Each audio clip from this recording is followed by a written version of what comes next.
The plan is taking place as kind of Tom discussed at the beginning on the treaty and traditional territories of the Williams Treaty Mississauga Nation. So we've been very fortunate to work with those folks on this project.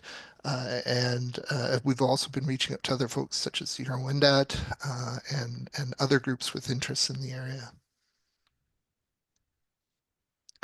So for today's agenda, we're going to talk a little bit briefly about the background of how the AMP got started. I'm going to talk a little bit about the AMP project team, as well as the technical advisory team that's assisting us from the city.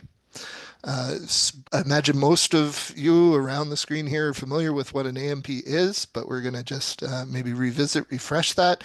There's been a few changes of late in some of the policies. So we'll briefly introduce that and kind of segue later into Mark's discussion on the policy directions report. But before that, we'll get into the archaeological potential map itself and kind of talk through some of the activities and efforts we put into that process. And then we'll ask that folks hold their questions, discussions till the end, and we'd like to open it up, hear from folks around the digital table here as we continue with this project. So some background, the request for proposals for the archaeological management plan was published by the City of Kawartha Lakes in late 2023. TMHC was awarded the contract in early 2024, and the MP development formally began in February of 2024, and we've been kind of working diligently on it ever since. The project team from the City of Kawartha Lakes, Emily Turner is our project lead. Holly Martell, who's with us today, is the principal lead at TMHC. I've already introduced myself. We're also joined by John Moody, who's leading the GIS work, the pretty heavy lifting of the GIS work for the AMP. We also have with us Chris Kearns, who's been helping on the data management, which is also a lot of heavy lifting for a project such as this one. And we're joined by a host of other folks at TMHC, both licensed archaeologists, engagement support staff, and others who have contributed to this project so far, helping us, digitize maps and read survey notebooks in great cursive. So there's been a lot of people operate, I think, behind the scenes on this kind of a project. As many of you are very aware, City of Kawartha Lakes has some interesting marine heritage, marine archaeology going on. We're fortunate to be joined on the team by Ben Mortimer and Nadine Kopp, who's joining us today too, from Matrix, who have been helping us with their insights into marine archaeology. And I imagine most of you are familiar with local boy, Mark Letourneau, who's been assisting on the planning component of this as well. So in addition to that project team, we're also coordinating with a technical advisory team at the City of Kawartha Lakes. This group's composed of city planning, parks, cultural staff. So basically the folks that'll have to interact from city staff with this AMP, as well as anyone from the city side who might have some insights into where different resources might be found and that type of material. So they're providing general oversight of the project. They're providing, as I say, inputs on their experiences, but also their needs, how archaeology is being managed currently and how that might be improved by the AMP. They're going to be helping us by reviewing the draft material as we're producing it, and then they'll eventually review the final model and the reporting, likely particularly interested in the policy component. So apologies for those of you who are well familiar with this, who have probably attended a number of these kinds of info sessions. But just a quick refresher on what is an archaeological management plan. So an archaeological management plan is typically composed of a number of different tools that assist municipalities in managing archaeological resources. So by manage, we mean identifying, conserving, and protecting these resources, specifically within their jurisdiction. It's usually utilized within the delegated authorities that municipalities have for things like land use change and development applications. And this is kind of emerging from responsibilities that have been conveyed to them by the province. So why would a municipality be interested in taking on an AMP? Well, as I mentioned, they have certain responsibilities, certain requirements that are delegated to them from the province that they're required to fulfill, specifically with respect to the conservation identification of archaeological resources. These are kind of originate from the Ontario Heritage Act, from the Planning Act, from the recently re-released provincial policy planning statement. I'm going to have to keep tripping myself over that. It used to be the policy statement. But also from local objectives, such as the City of Kawartha Lake's official plan, which also talks about preservation of archaeological resources. So overall, municipalities will typically undertake an AMP to better develop processes for addressing concerns with respect to archaeology in the planning context. So Mark's going to get into some of this when he talks about policy. But as we've experienced in multiple jurisdictions, a lot of times there's not a great understanding from municipal staff about what their responsibilities are and how they go about fulfilling those responsibilities with respect to the archaeological record. And the MP is an opportunity to kind of set out that process for those staff. Um, and it not only provides that process for staff, but it can also provide a consistent and transparent decision-making process that folks who are making these applications can then reference and be aware of so that they're not being blindsided by some of the decisions that are being made for their Planning Act applications. Uh, and especially recently, AMPs have been an opportunity to engage with Indigenous communities regarding archaeological matters and really grow, develop, mature the relationship between municipalities and Indigenous communities, specifically with respect to archaeology, so that they could work together and figure out, what are the best paths forwards, best best paths forward. There you go, for preserving the archaeological record. So in that vein, as you can expect, an AMP involves lots of input from lots of different folks. So as I mentioned at the outset, we've been very fortunate to be working with a very engaged and invested group in the Williams Treaty Mississauga communities who take their stewardship of heritage extremely seriously and have been very great contributors so far to the process. We hope they continue to be. We've also reached out to municipal groups, federal and provincial entities. As you guys know, there's a Trent-Severn Waterway, so Parks Canada has a big influence in the area, even though it's outside of the jurisdiction of the municipality. There's still a lot of data that we can get from them, certain considerations about where their jurisdiction ends and the municipalities begins. You also have Ontario Parks, covers a lot of area, and we'll kind of see some of that when we start looking at mapping. We've as many small Ontario towns and larger centers such as Lindsay have their own kind of homegrown local heritage organizations and museums. So we've been reaching out to those folks and kind of collecting information from them, insights from them as to how archaeology has sort of evolved within their communities over the past century and more. And then, I don't have to tell the folks around the table because the folks around the table are the next group, and that's those archaeological experts that have been, living and breathing Kawartha Lakes archaeology for years, for decades, and we've been very fortunate enough to reach out and hear from many of those folks with the OAS, with Trenton University, and elsewhere to help us generate the data and work with the model as we've done so far.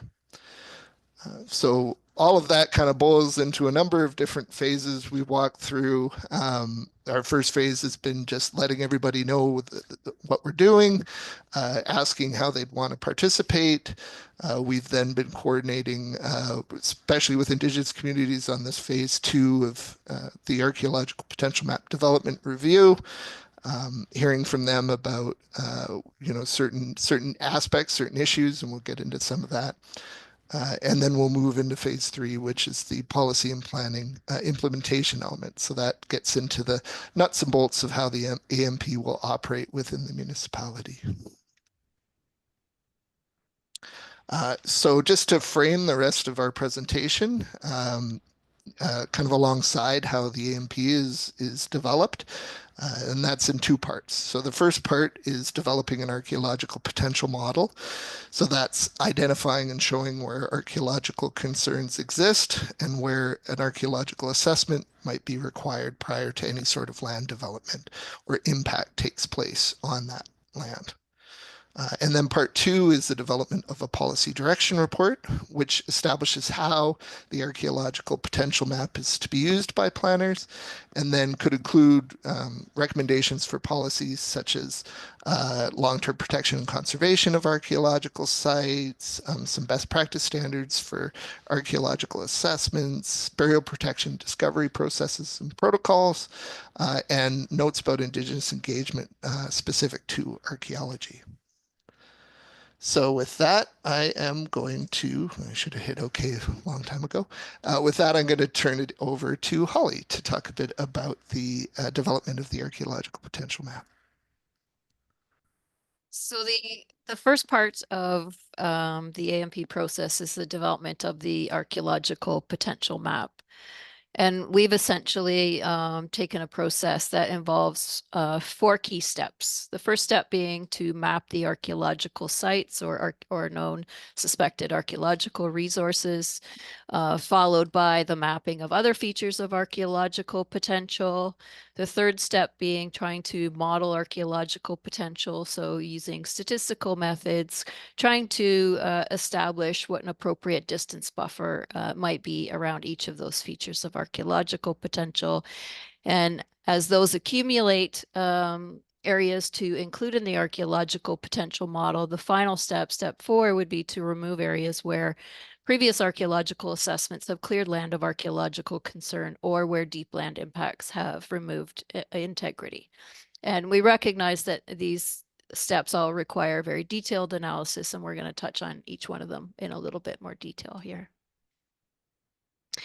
Just as a starting point, thought it might be helpful to show you what the archaeological sites data looks like for the city of Kawartha Lakes. You can see from the map on the right, or at least on my right, that the distribution of archaeological sites is certainly concentrated in areas around the waterways, primarily where people have looked for archaeological sites, done systematic surveys, and specifically around the waterways, many concentrated around the Trent Severn, as well as areas that have been subject to land development in the past and where consulting archaeological work has been done. The total number of registered archaeological sites in the city of Kawartha Lakes is 187. 136 of those have at least one Indigenous component, with 64 having at least one historic component. We've supplemented, and we'll talk a little bit more in a little bit more detail about these categories, but we've supplemented that archaeological sites sample with additional archaeological resources or suspected resources. For the city of Kawartha Lakes, with that considerable size landmass, the number of registered sites is particularly low. So we're starting with a very small sample comparatively to other jurisdictions in Ontario. So we spent quite a bit of time reviewing reports and adding or supplementing to the sample of archaeological resources with unregistered sites. So those are sites that have been identified in reports but have not achieved a threshold or met the threshold for boardinization or were not boardinized at the time.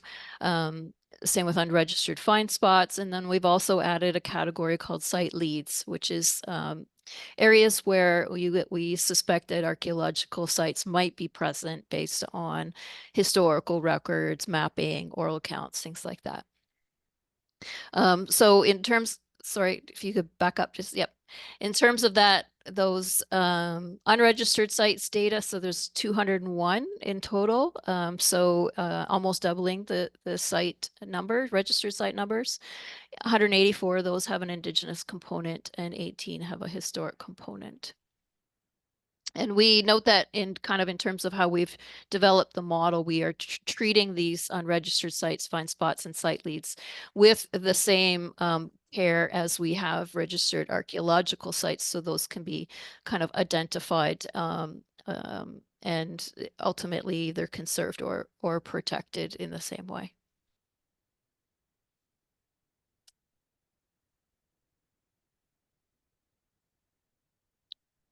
I'm going to hand this one over to John. Thanks, Ellie. Yeah, so I was in charge of collecting all of this site data and mapping it all. So I wanted to talk a little bit about how we've kind of reviewed these site locations. If you have any experience with the ministry database, you might understand that there are some things that it leaves to be desired. One of those things is that some of the location data for sites is is bad, to put it mildly. It's not always correct, to put it more diplomatically. But so we went through every single site and made sure that we knew exactly where it was to the best of our ability. There's lots of ways that some of the data it doesn't meet our current standards.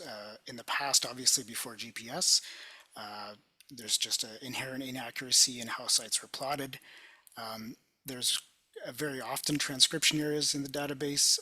For example, people will put in a latitude of or longitude of 182 instead of 82, and those sites will plot somewhere in the Pacific Ocean instead of in Ontario. So that happens very regularly. There was also some attempts in the past for the ministry to correct from the NAD 27 datum to the NAD 83 datum, and sometimes this was done incorrectly or it wasn't done because archaeologists registered them in NAD 27 and reported them in NAD 83. And then there's also quite a few older reports that have no maps or very limited maps. So we tried the best we could to map those using sort of all lines of evidence. A lot of time spent looking at aerial imageries, looking at old reports, trying to georeference maps where possible. The province hosts really detailed LiDAR elevation information, so luckily some archaeologists have left their excavations open for decades, so those are still visible on some of these LiDAR maps for locating them. So we were able to classify each of these sites based on how confident basically we were in their location.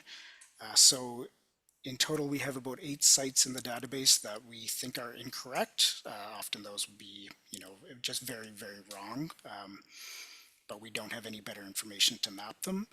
The low classified sites, we presume that the site is within 300 meters of wherever that location is, and those have been excluded from our model because we didn't feel that those were accurate enough to really include. Sites that are medium are within 100 meters plotted, and sites that have high accuracy, we are very confident in their location. We've got 86 of those, so less than half of this total number of sites.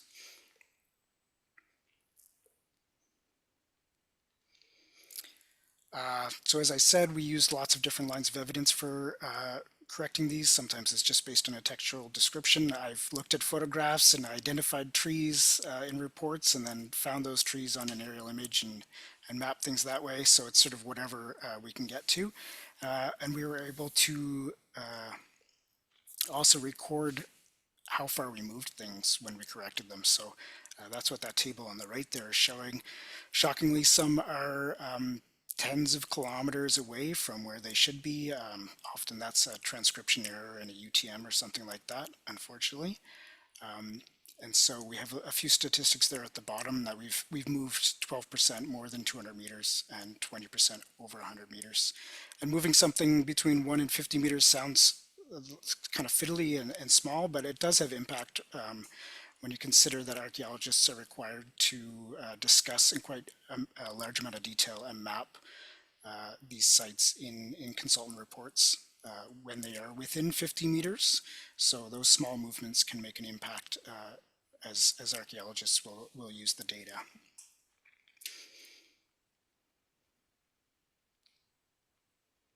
So just to talk a little bit about the unregistered sites data that we have collected. So starting with unregistered archaeological sites and find spots. So just to clarify, these are sites that have been identified or verified in the field by an archaeologist, reported in some manner, but were not Bordenized. And certainly some were identified prior to the Borden system, and others were not considered to qualify for a Borden number based on the current system.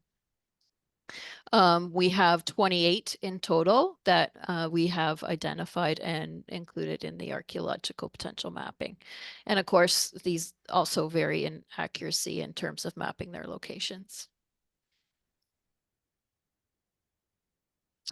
Archaeological sites, site leads is a category of potential archaeological resources representing potential sites that are not verified, have not been verified or confirmed by an archaeologist in the field just yet.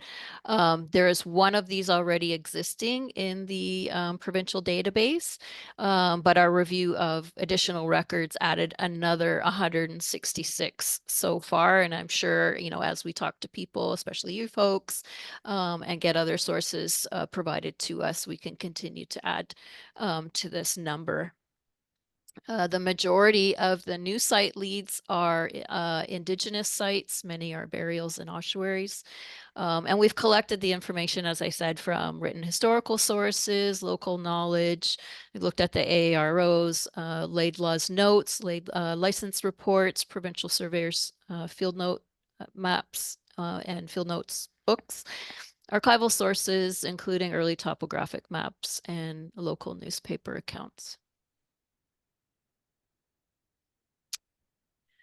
So just kind of circling back to that summary of archaeological data that we've compiled then. So there's, as we said, 100 or 48% of the sample are the registered or Bordenized archaeological sites. We've got another I think we said 28 before. This says 29. 29 registered unregistered archaeological sites and find spots for another close to 8%. One already existing registered site lead, and then 166 new site leads for a total of 380 83 archaeological resources that we've mapped within the site's data layer. So, secondly, after managing the archaeological resources and sites data, we turned to sort of mapping other features of archaeological potential, and most of you are very familiar with those. So among those, of course, are aspects of the physical environment, water features in particular, contemporary and historic watercourses in particular, rivers, creeks, wetlands, lakes, glacial shorelines. We've also mapped topographic features, things like ridges and eskers. Also sort of mapped out the boundaries between the Canadian Shield, separating that from the lands to the south, and looked also at soils. In terms of historic features relating to municipal settlement that also reflect archaeological potential, we've mapped various historic settlement areas, rural structures and resources on historic maps, those being mills, mines, houses, inns, etc. Travel corridors, including portages, settlement roads, canals, railways, and we've identified known cemeteries as well.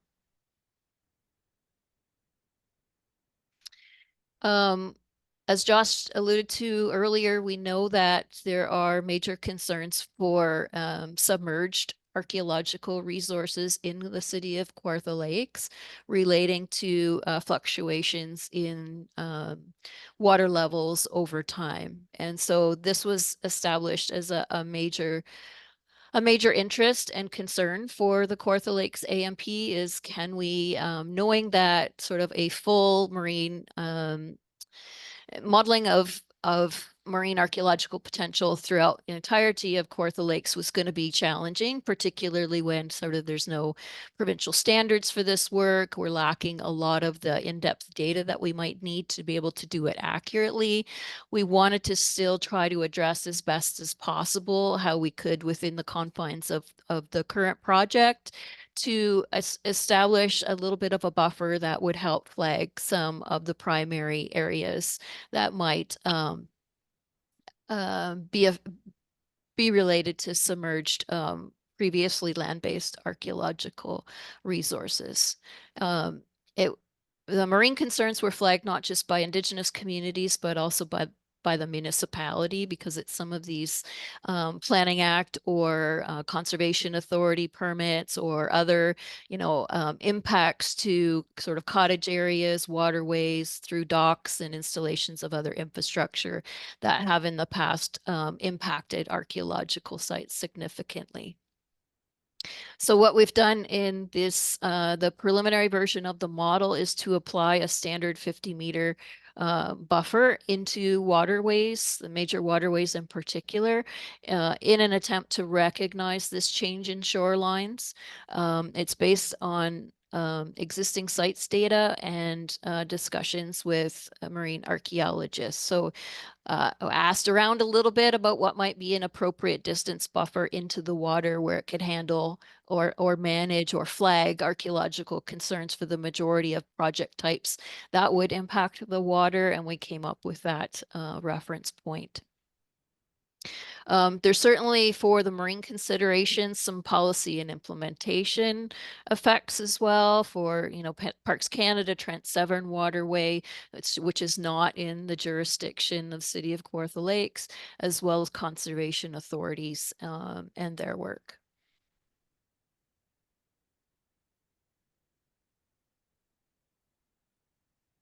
And I'll hand it back over to John.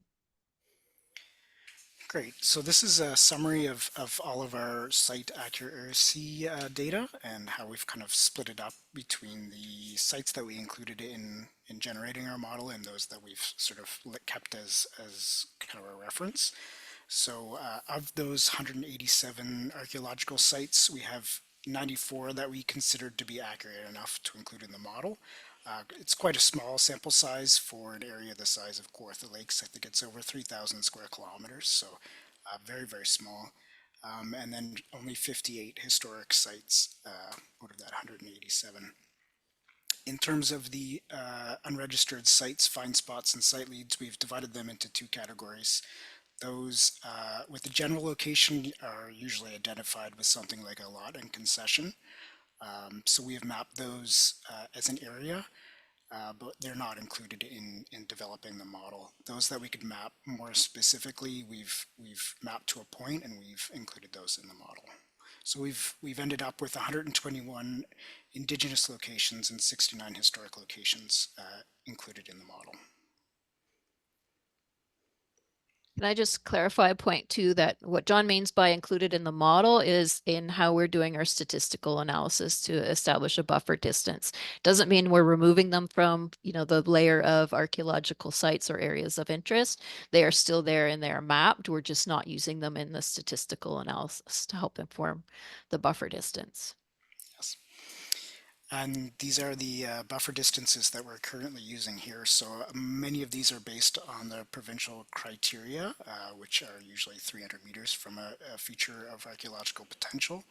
So for the indigenous potential layer, we've largely relied on the modern water bodies and any physiographic features indicative of ancient water bodies, particularly glacial lake beaches, shore bluffs, eskers, and terraces. We also have a couple trails or portages that were mapped on historic maps that we included in this layer. And then we have, as Holly said, we are buffering all sites, no matter their accuracy, by 300 meters, and the same with find spots and site leads.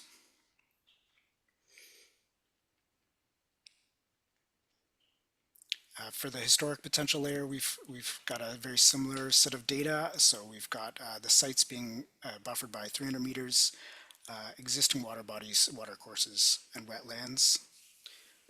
Yes, sorry, Bill. Buffered by 300 meters, and then historic features of potential, including roads, settlement areas, railways, buildings, all taken from geo-referenced historic maps, have been buffered by these distances as well.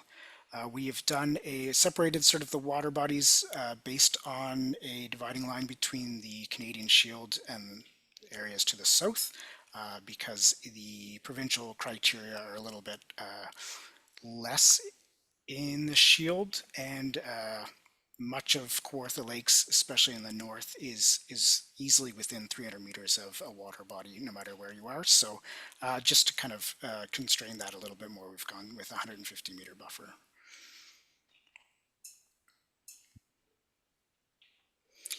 In terms of our results, using those buffers, the indigenous layer, we've captured 93% of our locations, within 86% of the total city. So basically, we are catching more sites than we are that we have included in the potential. So that's generally good with such a small sample size. It's sort of, we're at the risk of overfitting our data very easily, especially if you remember those maps of the sites. There's definitely some biases built in where the sites are located. So we're not totally confident in some of the unexplored areas, which we've identified as still containing potential. We also have 93% of the historic sites within the potential, and in total we've captured 94% of the locations within 89% of the city.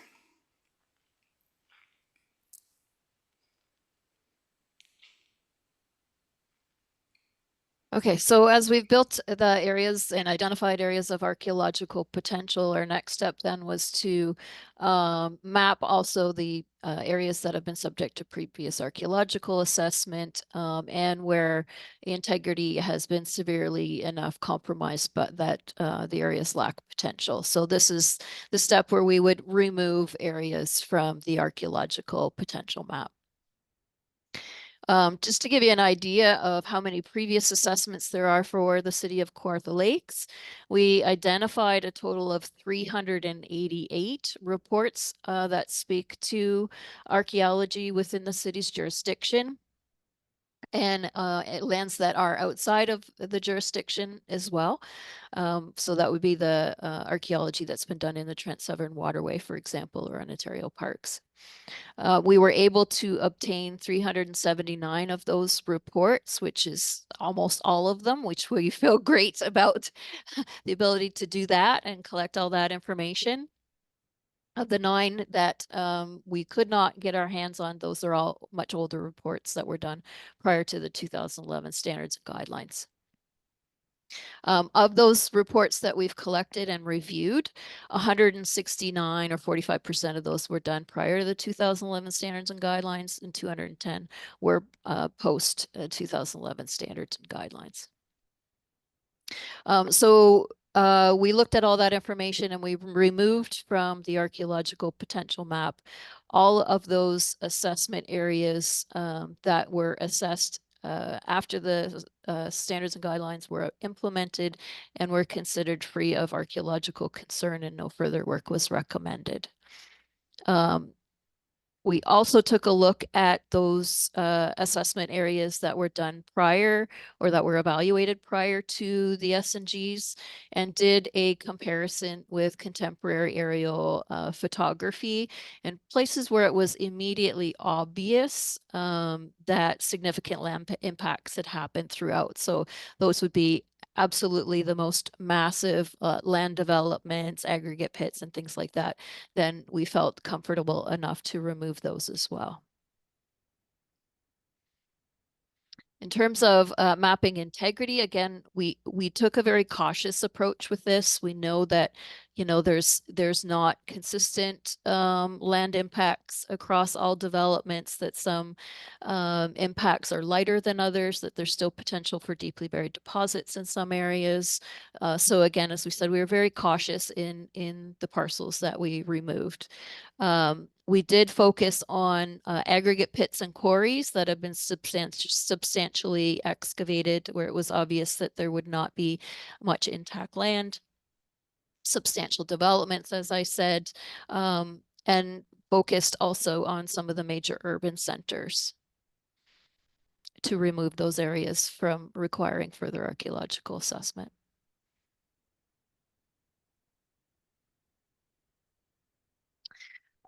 We did consider quite superficially other features that would normally signal low archaeological potential from the provincial criteria, but we did not sort of systematically or remove these in any way from the archaeological potential map. So, for example, steep slopes, we did not map those. We just didn't feel like we could do that in a systematic and reasonable way, and thought that property inspection was a better way to do that.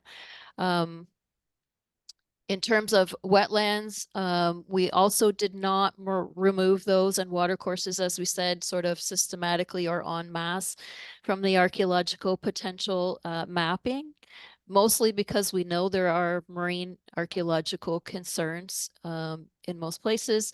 And the feedback that we got from Indigenous community members during some of our earlier meetings was that it was really important that these be included in the potential model for now, and that a closer review be undertaken in consideration of the importance of these areas to traditional land use practices, and in consideration of the changes in water levels.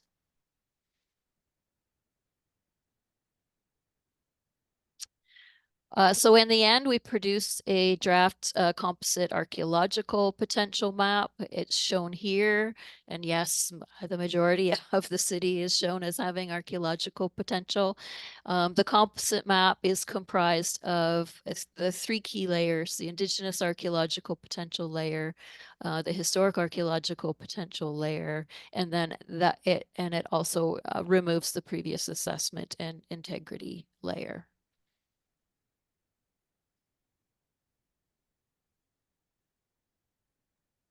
So yeah, as kind of has been a theme throughout the presentation is as with many modeling or planning, you hope you have a substantial enough data set to really inform the decisions you're making. In this instance, there isn't a whole lot of data, and we were kind of used what we did have as best we could, but much of the intent, I think, of the development of the model and the map is to encourage growing that data set so that we can make more informed decisions in the future. As you kind of tell, this isn't necessarily changing where archaeological survey should have always been done if municipal staff were sort of specifically following the requirements of MCM and archaeological checklists. But it should more systematically result in a bit more archaeological survey. And that increased survey should produce more archaeological data, which then can be used to periodically refine the model so that it becomes kind of more reflective of the archaeological realities on the ground.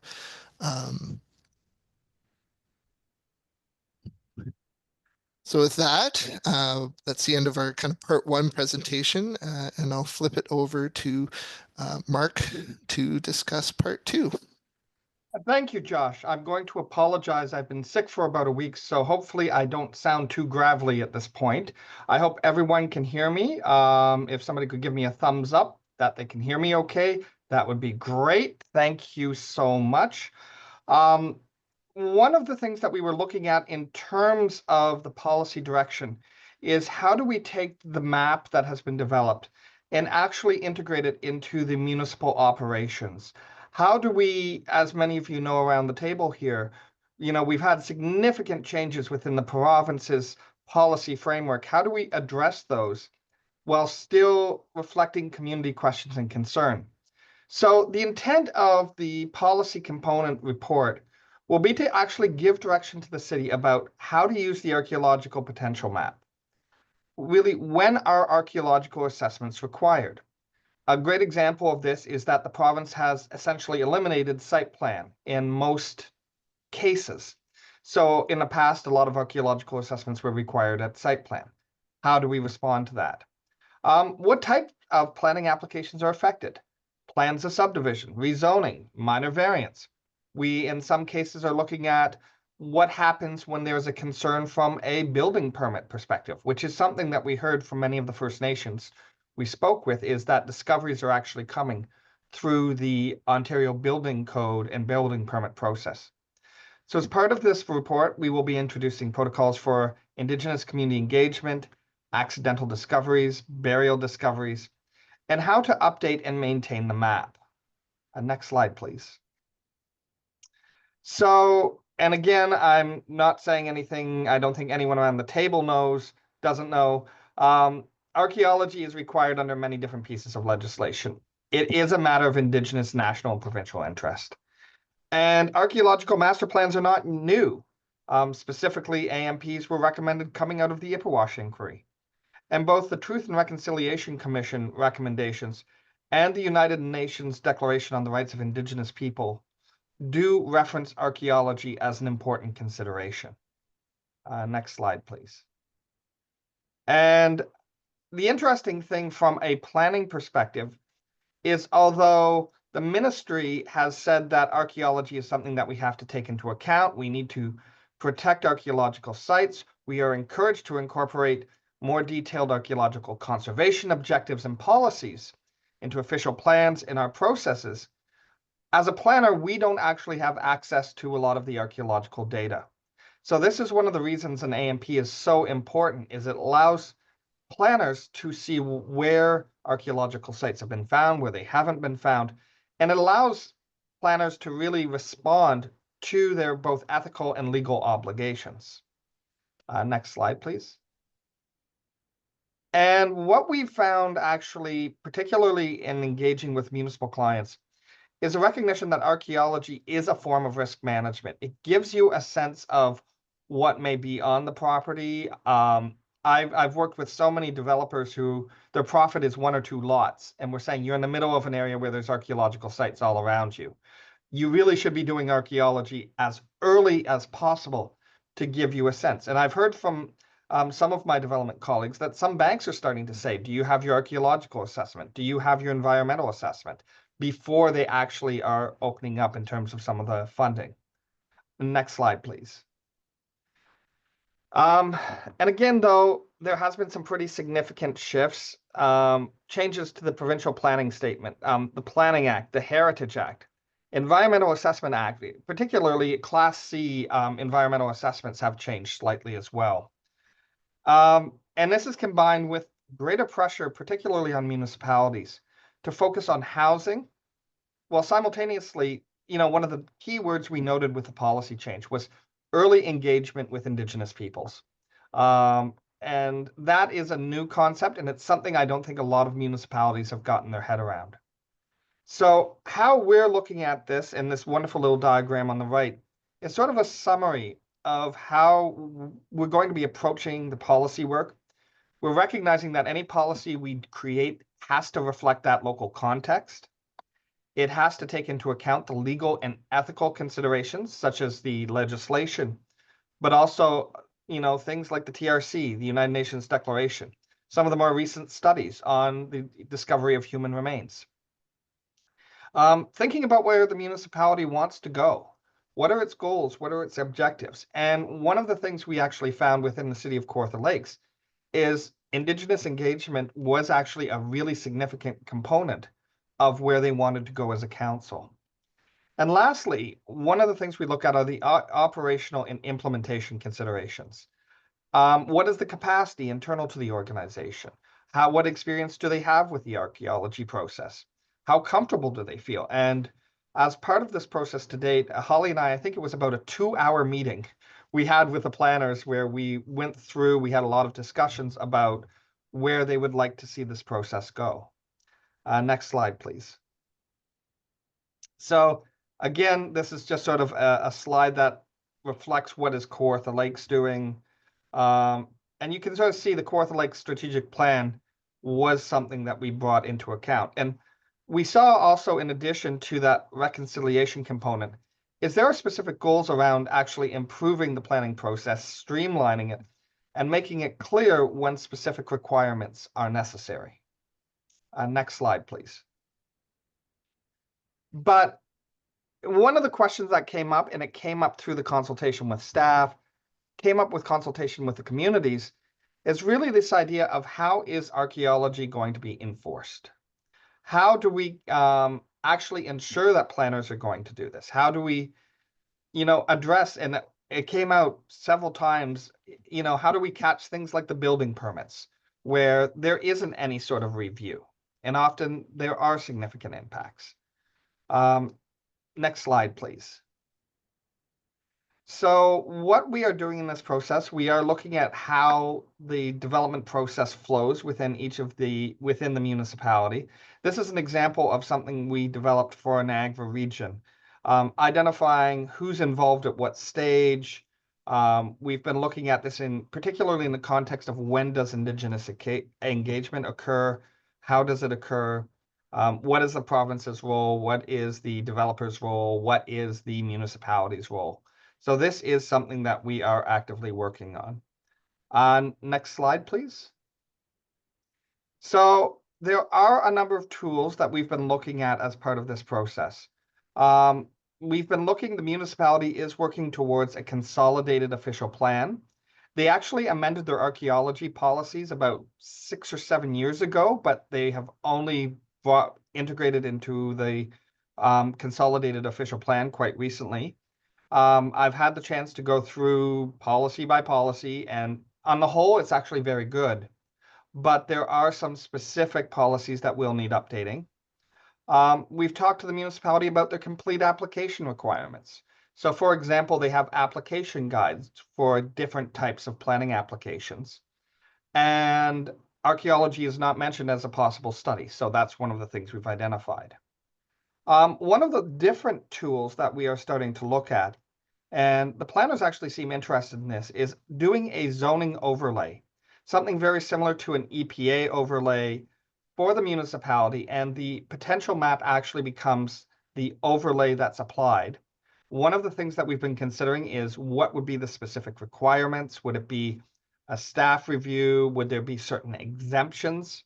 We haven't sorted all of that out, but that is something that we are looking at.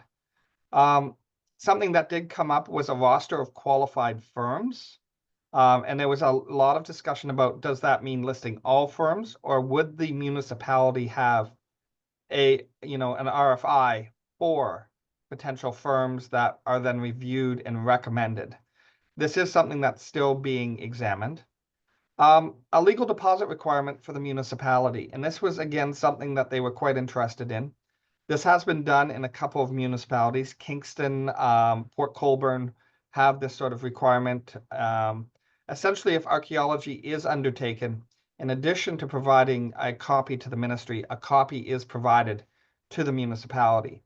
One of the concerns we heard from a lot of the planners was, we know archaeology is going on, but we get the ministry letter saying this has been reviewed and accepted.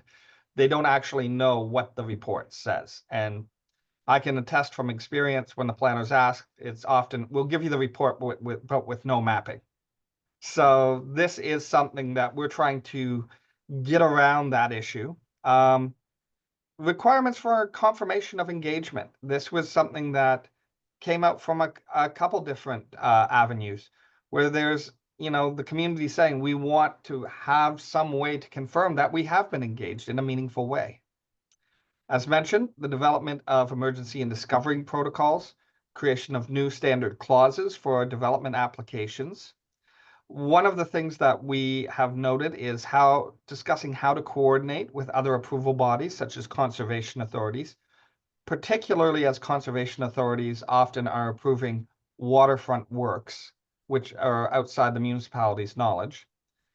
Other things that we are looking at is tools such as parkland conveyance for the protection of specific sites, as well as various collections management strategies. So what we're looking at essentially is a wide toolbox to allow the municipality to respond not in just a singular way, but using multiple techniques. Next slide, please. Okay, and I will hand it back to Josh. Thanks, Mark. So this kind of gets to the end of the presentation. Just a few notes about some of our next steps. Those of you might be aware, we're coming up to Lindsay on Thursday for an open house. Anybody who's in the area is welcome to drop by, say hi, see some of the other materials that we produced for that. That'll be running between 4 and 8 p.m. at the Victoria Park Armory. We're also going to be giving a formal kind of plain language presentation to the public at about 6. Through December, we'll be hearing from more from Indigenous communities. We'll be talking to the Municipal Heritage Committee in the city, and continuing to hopefully hear from folks who are plugging in as part of this outreach, this kind of general outreach, as well as kind of targeted outreach to folks that are involved in archaeology in the city. The ultimate goal is by February 2025 to be able to submit the potential map and the policy direction report, which will together make up the archaeological management plan to City of Kawartha Lakes Council for approval. And then just one last thing before we get into the questions and discussions part of the evening. We do want to, recognize and acknowledge all of the contributions that we've received from, a whole host of folks. They're not all listed here, but we tried to capture many of the people who have, invested of their time, their energy into the project. We've been, as a repeated, fortunate enough to work with some fantastic stewards of Indigenous heritage from the communities, and continue to hope to do so there. The technical advisory team at the City of Kawartha Lakes, the Kawartha Lakes Municipal Heritage Committee have both contributed. Chris has been actively and continuously reaching out to the ministry to gather reports as Rob is able to get to them. We've been in discussions with Ontario Parks because even if they're outside of the municipal jurisdiction, they still have information that can help us model. And they've also kind of expressed interest in our findings as they kind of think about how they're managing archaeology within their spaces. And as well, Parks Canada, we've been trying to gather data from them as well. And then everybody who, some of the folks are on this call, on this meeting, others couldn't make it, but we've been, really fortunate to interact with people who have, done a lot of really interesting and good work in the City of Kawartha Lakes over the years. So we're extremely appreciative of those individuals who have kind of taking the time to, in some cases revisit work that they maybe haven't thought about in a bit, and in other cases think about stuff that continues to be fresh in their minds. So we're very grateful to them. And finally, as Holly pointed out, getting almost 400 reports in this day and age is a pretty good exercise. So a huge thank you to all of the folks that from archaeological companies, from just individual archaeologists, academics who were able to put up their license reports for us to review. So we're very grateful to them as well. I want to give a big shout out to Tom and to the Peterborough chapter for coordinating this meeting and helping us get the word out and providing input or the opportunity for input. And Tom's been helping me from the very beginning and giving me the ins and outs of archaeology in Kawartha Lakes. So special thank you. Yeah, and should say too, Tom's also been accompanying Emily on some, those who caught the beginning of the meeting, on some kind of public pop-up sessions for the AMP at various libraries around the municipality. So very appreciative of him doing that. Well, thank you. And in turn, I want to express my thanks to the city for even taking on this enterprise, and to Timmins Martell for, going for it. It's a big project, right? That's quite apparent going in. I was wondering if Emily wanted a moment as well, if she wanted to check in, or if she wanted to save that for the meeting on Thursday. Sure, why not? I think everything was pretty much covered in the presentation. I'll just say thanks for everybody for logging on this evening. We're happy to take your feedback on this project. I mean, it's been a long time coming with the city. We're finally there. So this is likely to go forward to council sort of February, March in the new year. So it's coming together, which is really exciting. And that's pretty much it. I think everything else has been covered. Do we have questions from the audience? Questions or comments? Bill Fox here. Go for it. All right. A couple of things.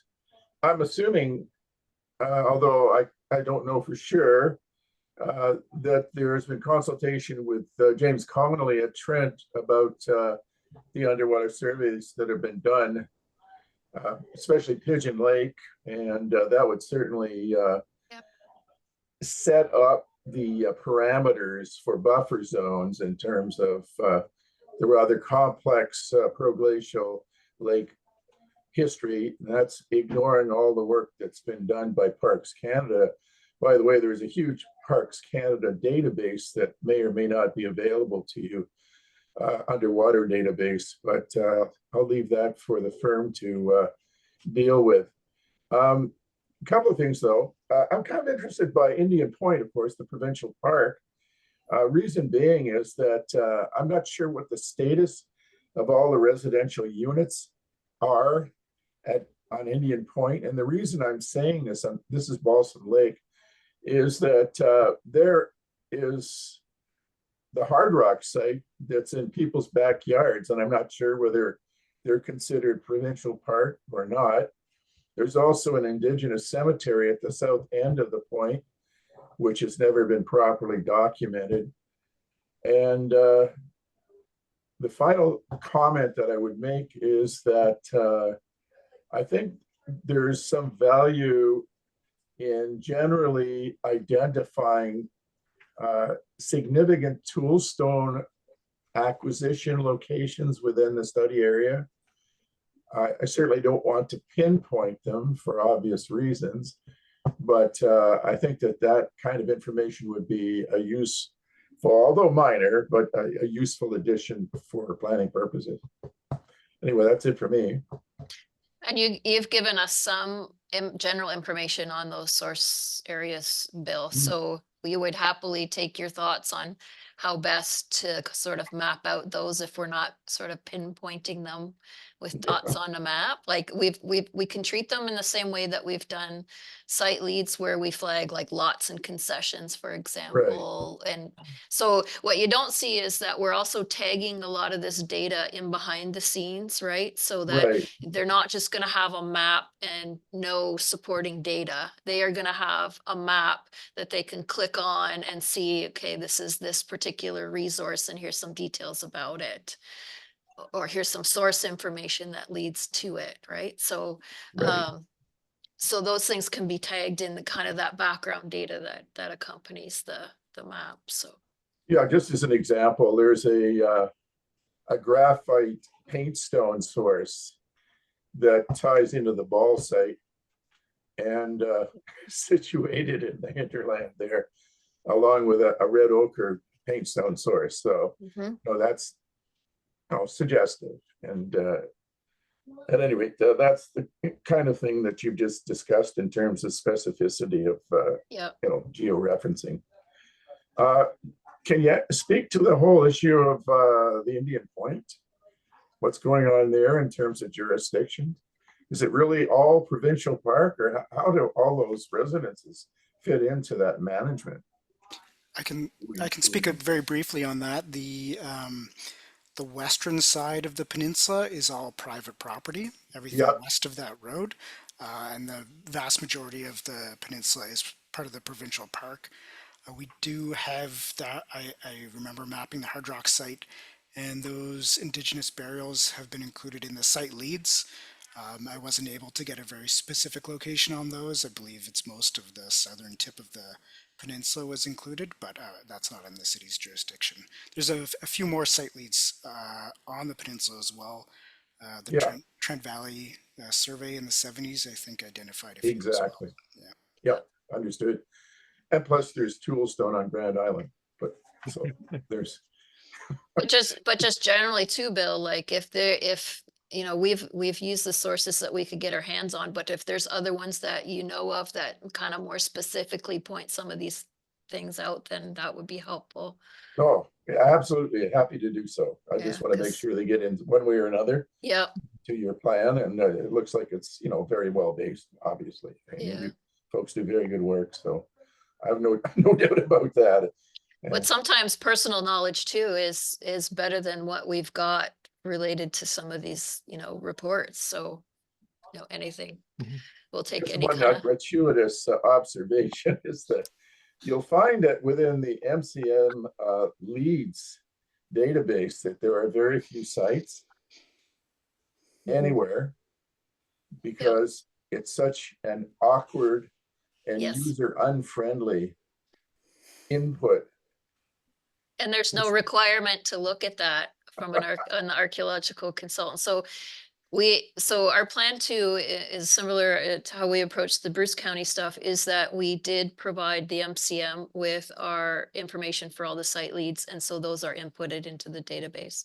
So we will be doing the exact same thing here, but kind of an offshoot of this is that we all need to lobby the MCM to ensure that our licensed archaeologists are actually checking that information in addition to the registered science Absolutely. database when they're doing their work. So we do it, but not everybody even knows that the category exists. So Yeah, I just wish they had a little more streamlined input system. oh, But I know. We all do. Rumor is there's going to be an upgrade to Passportal soon. So thank maybe. God. All right. Well, thanks very much for your patience. I have a question. I have an interest in Longford Township, and it's sort of the big empty, Yeah. right? So I'm curious exactly how that has been handled. We haven't treated it any differently yet in terms of the mapping and the modeling. I don't know if there would be anything specific coming out in the policy. It just might be because of the unique ownership situation there that, you know, there just might not be a lot of applications for that area that come across, you know, the municipal or require a municipal oversight, right? Like that's Okay. my thought, Emily. Does that seem accurate to you? Yep, that's exactly it. I mean, to be honest, we don't know what they're up to up there half the time.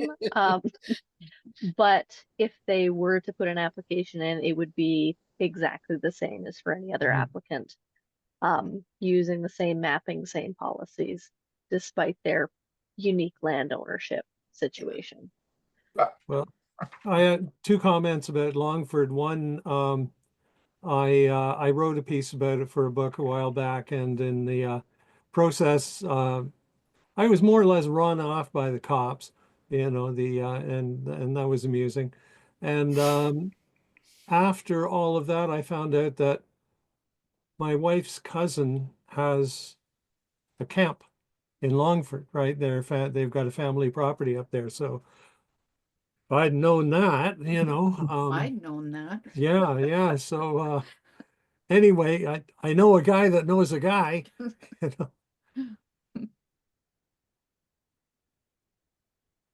Just don't go by yourself. No, no.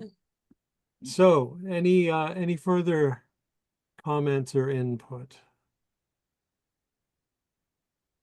Well, I guess being none, we can bring this to a close. I want to thank you very much, Emily and TMHC, for bringing this to the chapter and allowing us a look at it. And it's I think also a really good lesson in how these things are done. Thank you also for allowing us to hijack a little bit of the time there and do our AGM and make us all legal and everything,